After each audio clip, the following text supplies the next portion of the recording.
سے پہلے نظر ڈالتے ہیں اب تک کی بلیٹن۔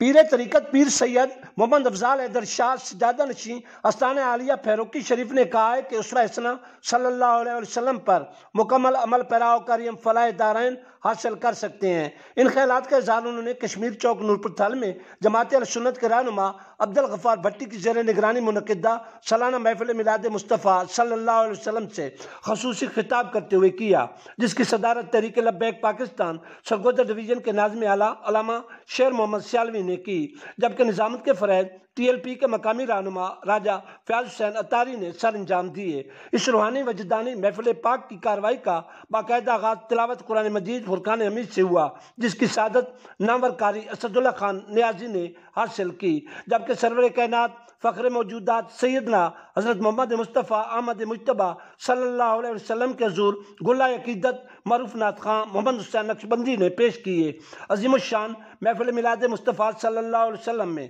ممتاز علماء کرام علامہ شیر محمد سیالوی، ارشد نوید حیدری، مولانا محمد اسماعیل سیالوی، مولانا محمد نواز چشتی، مولانا صابر حسین صابری اور حافظ شیخ انعام الرحیم نے خصوصی طور پر شرکت کی۔ اس موقع پر مقررین نے سیدنا حضرت محمد مصطفیٰ احمد مجتبیٰ صلی اللہ علیہ وسلم کی سیرت طیبہ کے مختلف پہلوؤں پر روشنی ڈالی۔ آخر پر ملک و قوم اور عالم اسلام کی تعمیر و ترقی اور امن و خوشحالی کے لیے دعا بھی مانگی گئی۔